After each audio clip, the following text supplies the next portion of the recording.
Hello friends, welcome to GK mind game. ಪ್ರಶ್ನೆಗಳ ಸಂಪೂರ್ಣ ಮಾಹಿತಿಗಾಗಿ ವಿಡಿಯೋನ ಎಲ್ಲೂ ಸ್ಕಿಪ್ ಮಾಡದೆ ಕಂಪ್ಲೀಟಾಗಿ ನೋಡಿ. ಇವತ್ತಿನ ಪ್ರಶ್ನೆಗಳಲ್ಲಿ ಮೊದಲನೇ ಪ್ರಶ್ನೆ, ಹಾಲು ಮತ್ತು ಮೊಟ್ಟೆ ಒಟ್ಟಿಗೆ ಸೇವನೆ ಮಾಡಿದರೆ ಏನಾಗುತ್ತದೆ? ಆಪ್ಷನ್ಸ್: ಎ ಅಜೀರ್ಣ, ಬಿ ಸ್ನಾಯುಬಲ, ಸಿ ಅತಿಸಾರ, ಡಿ ಇಮ್ಯುನಿಟಿ ವೃದ್ಧಿ.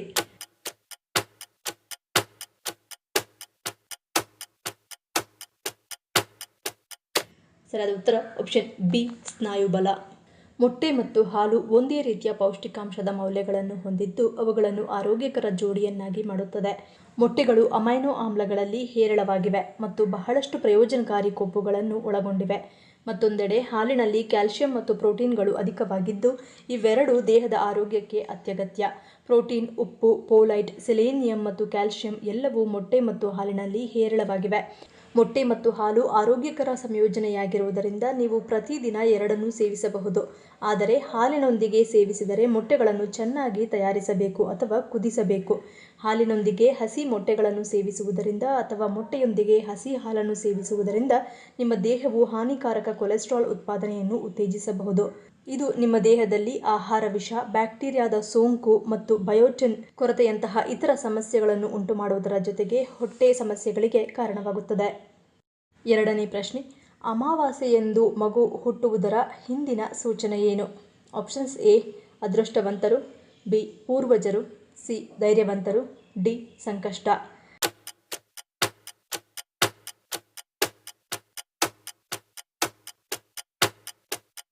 ಸರಿಯಾದ ಉತ್ತರ ಆಪ್ಷನ್ ಬಿ ಪೂರ್ವಜರು.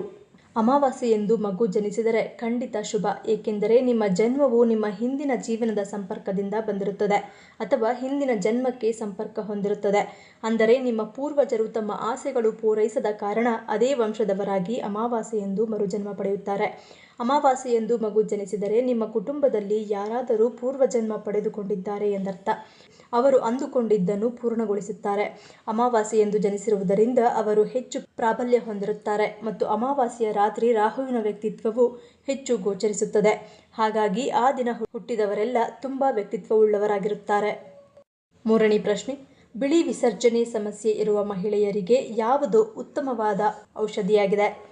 ಆಪ್ಷನ್ಸ್: ಎ ಮಜ್ಜಿಗೆ, ಬಿ ತಾಟಿನಿಂಗು, ಸಿ ಏಡಿ ಸೂಪ್, ಡಿ ಅನ್ನದ ಗಂಜಿ.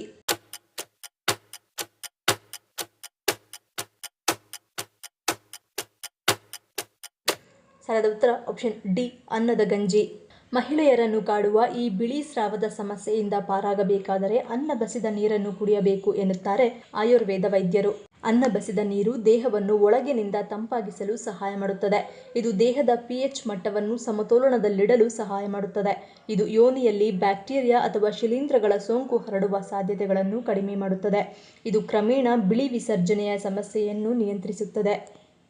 ನಾಲ್ಕನೇ ಪ್ರಶ್ನೆ, ವಿಶ್ವದ ಎರಡನೇ ಅತಿದೊಡ್ಡ ತಂಬಾಕು ಸೇವನೆ ಮಾಡುವ ದೇಶ ಎನ್ನುವ ಅಪಖ್ಯಾತಿಗೆ ಒಳಗಾಗಿರುವ ರಾಷ್ಟ್ರ ಯಾವುದು?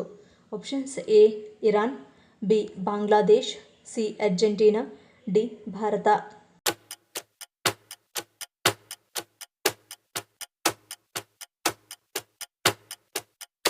ಸರಿಯಾದ ಉತ್ತರ ಆಪ್ಷನ್ ಡಿ ಭಾರತ. ಭಾರತವು ವಿಶ್ವದ ಎರಡನೇ ಅತಿದೊಡ್ಡ ತಂಬಾಕು ಸೇವನೆ ಮಾಡುವ ರಾಷ್ಟ್ರವಾಗಿದೆ. ತಂಬಾಕು ಬಳಕೆಯಿಂದ ಆಗುತ್ತಿರುವ ಸಾವುಗಳನ್ನು ತಪ್ಪಿಸಲು ಅವಕಾಶವಿದೆ. ವಿಶ್ವದಲ್ಲಿ ಪ್ರತಿ ವರ್ಷ 8 ಮಿಲಿಯನ್ ಜನರನ್ನು ಬಲಿ ಪಡೆಯುತ್ತಿದೆ. ಭಾರತದಲ್ಲಿ ಇದರ ಸಂಖ್ಯೆ 1.3 ಮಿಲಿಯನ್, ಅಂದರೆ ಸರಾಸರಿ 13 ಲಕ್ಷ ಮಂದಿ. ಇದರಲ್ಲಿ ಬಹುತೇಕರು ಧೂಮಪಾನಿಗಳು ಅಥವಾ ನಿಕೋಟಿನ್ ಆಧಾರಿತ ತಂಬಾಕು ಸೇವನೆ, ಸೆಕೆಂಡ್ ಹ್ಯಾಂಡ್ ಸ್ಮೋಕ್ನಿಂದ ಈ ಪರಿಯ ಸಾವುಗಳು ಸಂಭವಿಸುತ್ತಿದ್ದು ಇದು ಜಗತ್ತಿಗೆ ಎಚ್ಚರಿಕೆ ಗಂಟೆಯಾಗಿದೆ. ಐದನೇ ಪ್ರಶ್ನೆ, ಎ ರಕ್ತದ ಗುಂಪಿನವರಿಗೆ ಯಾವ ರೀತಿಯ ಆಹಾರ ಸೂಕ್ತವಲ್ಲ? ಆಪ್ಷನ್ಸ್: ಎ ಮಾಂಸ, ಬಿ ಹಾಲು ಉತ್ಪನ್ನ, ಸಿ ಗೋಧಿ, ಡಿ ಕಡಲೆಕಾಯಿ.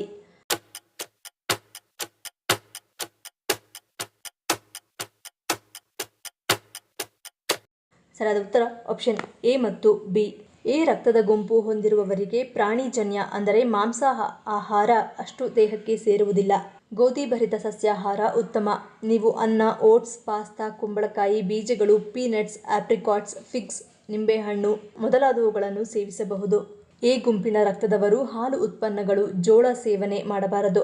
ಬಾಳೆ, ತೆಂಗಿನಕಾಯಿ, ಪಪ್ಪಾಯಿ, ಗೋಡಂಬಿ, ಪಿಸ್ತಾ, ಬಿಯರ್ ಬೇಡ. ಪ್ರಾಣಿಗಳ ಆಹಾರ ಎಂದರೆ ಚಿಕನ್, ಮೀನು, ಮೊಟ್ಟೆ ಅಥವಾ ಓಟ್ಸ್ ಮುಂತಾದ ಆಹಾರಗಳು ಉತ್ತಮವಲ್ಲ. 6ನೇ ಪ್ರಶ್ನೆ, ಅಡುಗೆ ಇಂಧನ ಮಾಲಿನ್ಯದಿಂದ ಮಹಿಳೆಯರ ಮೇಲೆ ಯಾವ ರೀತಿಯ ಪರಿಣಾಮ ಬೀರುತ್ತದೆ?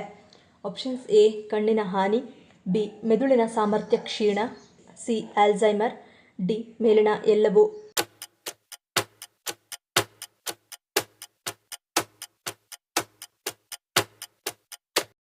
ಸರಿಯಾದ ಉತ್ತರ ಆಪ್ಷನ್ ಬಿ ಮೆದುಳಿನ ಸಾಮರ್ಥ್ಯ ಕ್ಷೀಣ. ಅಡುಗೆಗಾಗಿ ಘನ ಇಂಧನವನ್ನು ಸುಡುವುದರಿಂದ ಇಂಗಾಲ, ಸಾರಜನಕ, ಸಲ್ಫರ್ ಹಾಗೂ ಭಾರಲೋಹಗಳ ಆಕ್ಸೈಡ್ಗಳಂತಹ ಮಾಲಿನ್ಯಕಾರಕಗಳು ಪರಿಸರಕ್ಕೆ ಬಿಡುಗಡೆಯಾಗುತ್ತವೆ. ಇವು ಮೆದುಳಿನ ಕಾರ್ಯದ ಮೇಲೆ ನಕಾರಾತ್ಮಕ ಪರಿಣಾಮ ಬೀರುತ್ತವೆ. ಪ್ರಥಮವಾಗಿ ಉರಿಯೂತ ಹಾಗೂ ಮೆದುಳಿನ ಜೀವಕೋಶಗಳಿಗೆ ಹಾನಿಯಾಗುತ್ತದೆ. ಮನುಷ್ಯನ ನೆನಪಿನ ಶಕ್ತಿ, ತಾರ್ಕಿಕ ಚಿಂತನೆ ಹಾಗೂ ಮಾತಿನ ಸಾಮರ್ಥ್ಯದ ಮೇಲೆ ಪರಿಣಾಮ ಉಂಟಾಗುತ್ತದೆ. ಇದು ಬುದ್ಧಿಮಾಂದ್ಯತೆ ಹಾಗೂ ಆಲ್ಝೈಮರ್ಸ್ ಕಾಯಿಲೆಗೆ ಕಾರಣವಾಗಬಹುದು. ಇದರಿಂದ ತನ್ನ ದೈನಂದಿನ ಚಟುವಟಿಕೆಗಳ ನಿರ್ವಹಣೆಗೆ ತೊಂದರೆ ಉಂಟಾಗುತ್ತದೆ. ಮುಖ್ಯವಾಗಿ ಗ್ರಾಮೀಣ ಮಹಿಳೆಯರು ಹೆಚ್ಚಾಗಿ ಈ ಸಮಸ್ಯೆಗೆ ಒಳಗಾಗುತ್ತಾರೆ ಎಂದು ಹೇಳಲಾಗುತ್ತದೆ. 7ನೇ ಪ್ರಶ್ನೆ, ಆಗಾಗ ಚಾಕ್ಲೇಟ್ ತಿನ್ನುವುದರಿಂದ ಏನಾಗುತ್ತದೆ? ಆಪ್ಷನ್ಸ್ ಎ ಹೃದಯಕ್ಕೆ ಒಳ್ಳೆಯದು, ಬಿ ರೋಗನಿರೋಧಕ ಶಕ್ತಿ ವೃದ್ಧಿ, ಸಿ ಕರುಳಿನ ಸೋಂಕು, ಡಿ ಜೀರ್ಣಶಕ್ತಿ ಕುಂಠಿತ.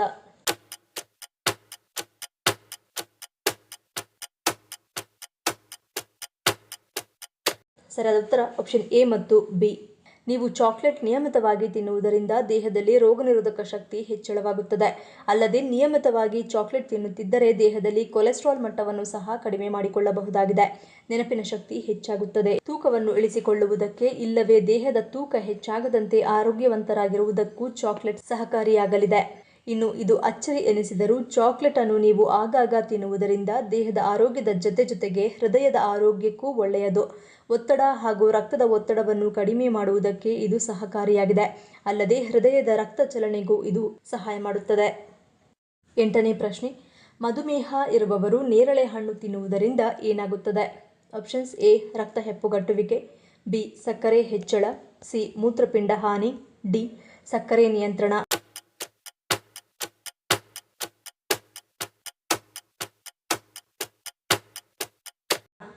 ಸರಿಯಾದ ಉತ್ತರ ಆಪ್ಷನ್ ಡಿ ಸಕ್ಕರೆ ನಿಯಂತ್ರಣ. ನೇರಳೆ ಹಣ್ಣು ಮುಖ್ಯವಾಗಿ ನಿಮ್ಮ ದೇಹದಲ್ಲಿನ ಸಕ್ಕರೆಯ ಪ್ರಮಾಣವನ್ನು ಹಂತವಾಗಿ ಕಡಿಮೆ ಮಾಡಲು ಸಹಾಯ ಮಾಡುತ್ತದೆ. ನೇರಳೆ ಹಣ್ಣು ಕೇವಲ ಪೋಷಕಾಂಶಗಳುಳ್ಳ ಹಣ್ಣು ಮಾತ್ರವಲ್ಲ, ಬದಲಾಗಿ ಅತ್ಯುತ್ತಮವಾದ ಔಷಧಿ ಕೂಡ ಆಗಿದೆ. ಆರೋಗ್ಯ ತಜ್ಞರ ಪ್ರಕಾರ ಮಧುಮೇಹದ ನಿಯಂತ್ರಣಕ್ಕೆ ನೇರಳೆ ಹಣ್ಣು ಸಹಾಯಕವಾಗಿದೆ. ಇದು ಹಿಮೋಗ್ಲೋಬಿನ್ ಮಟ್ಟವನ್ನು ಹೆಚ್ಚಿಸುತ್ತದೆ. ವಿಟಮಿನ್ ಸಿ ಮತ್ತು ಕಬ್ಬಿಣದಿಂದ ಸಮೃದ್ಧವಾಗಿದ್ದು ಚರ್ಮ ಹಾಗೂ ಕಣ್ಣುಗಳ ಆರೋಗ್ಯವನ್ನು ಸುಧಾರಿಸುತ್ತದೆ. ಆರೋಗ್ಯಕರವಾದ ಹೃದಯಕ್ಕೆ ನೇರಳೆ ಹಣ್ಣು ಸಹಾಯ ಮಾಡುತ್ತದೆ. ಮಾರಣಾಂತಿಕ ಸೋಂಕಿನಿಂದ ರಕ್ಷಿಸುತ್ತದೆ. ಒಟ್ಟಾರೆ ಇದು ಮಧುಮೇಹಕ್ಕೆ ಚಿಕಿತ್ಸೆ ನೀಡುತ್ತದೆ. 9ನೇ ಪ್ರಶ್ನೆ, ಜಗತ್ತಿನ ಅತಿ ದುಬಾರಿ ಹಸು ಯಾವ ದೇಶದಲ್ಲಿ ಮಾರಾಟವಾಗಿದೆ? Options A Brazil, B Indonesia, C Vietnam, D Cambodia.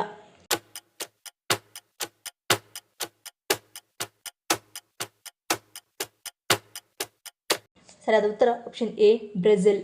ಭಾರತೀಯ ನೆಲ್ಲೂರು ತಳಿಗೆ ಸೇರಿದ ವಯಾಚಿನಾ 19 ಹೆಸರಿನ ಹಸು ಬ್ರೆಜಿಲ್ನಲ್ಲಿ ಬರೋಬ್ಬರಿ 40 ಕೋಟಿ ರೂಪಾಯಿಗೆ ಮಾರಾಟವಾಗಿದೆ. ಇದರೊಂದಿಗೆ ಈ ಹಸು ಜಗತ್ತಿನ ಅತಿ ದುಬಾರಿ ಹಸು ಎಂಬ ಹೆಗ್ಗಳಿಕೆಗೆ ಪಾತ್ರವಾಗಿದೆ. ಈ ಹಸುವಿನ ತೂಕ 1101 ಕಿಲೋಗ್ರಾಂ ಇದ್ದು, ಇದು ಸಾಮಾನ್ಯ ನೆಲ್ಲೂರು ತಳಿಯ ಹಸುಗಳ ತೂಕಕ್ಕಿಂತ 2 ಪಟ್ಟು ಹೆಚ್ಚು. ಇದರಿಂದಾಗಿ ಇದು ಗಾತ್ರ ಹಾಗೂ ಆನುವಂಶಿಕ ಗುಣಗಳಿಂದ ಗಮನ ಸೆಳೆದಿದೆ. ವಯಾಚಿನಾ 19 ಎಂಬ ಈ ಹಸು ಭಾರತೀಯ ಮೂಲದ ತಳಿಯಾಗಿದ್ದು, ಅದರ ಮೂಲ ನೆಲ್ಲೂರು ಜಿಲ್ಲೆಯ ಒಂಗೋಲ್ ಜಾನುವಾರುಗಳಿಂದ ಬಂದಿದೆ. ಈ ತಳಿ ವೈಜ್ಞಾನಿಕವಾಗಿ ಬಾಸ್ ಇಂಡಿಕಸ್ ಎಂದು ಗುರುತಿಸಲಾಗುತ್ತದೆ. ಸುಡುವ ಹವಾಮಾನ, ಬರಪ್ರದ ಪ್ರದೇಶಗಳಿಗೆ ಹೊಂದಿಕೊಳ್ಳುವ ಶಕ್ತಿ ಇದಕ್ಕಿದೆ. ಈ ಪ್ರಶ್ನೆಗಳಲ್ಲಿ ನೀವು ಎಷ್ಟು ಪ್ರಶ್ನೆಗಳಿಗೆ ಸರಿ ಉತ್ತರವನ್ನು ಕೊಟ್ಟರಿ ಅನ್ನೋದನ್ನು ಕಮೆಂಟ್ ಮಾಡಿ ತಿಳಿಸಿ. ಈ ವಿಡಿಯೋ ನಿಮಗೆ ಇಷ್ಟ ಆಗಿದ್ರೆ ಮರಿದೇ ಲೈಕ್ ಮಾಡಿ, ಶೇರ್ ಮಾಡಿ, ಸಬ್ಸ್ಕ್ರೈಬ್ ಮಾಡಿ. ನನ್ನ ಚಾನಲ್ನ ಇನ್ನೂ ಸಬ್ಸ್ಕ್ರೈಬ್ ಮಾಡಿದೆ ಹಾಗೆ ವಿಡಿಯೋಸ್ ನೋಡ್ತಿದ್ರೆ ಪ್ಲೀಸ್ ಸಬ್ಸ್ಕ್ರೈಬ್ ಮಾಡಿ, ಸಪೋರ್ಟ್ ಮಾಡಿ. ಮತ್ತೊಂದು ಇಂಟ್ರೆಸ್ಟಿಂಗ್ ವಿಡಿಯೋದೊಂದಿಗೆ ಸಿಗ್ತೀನಿ. Until love you all, take care.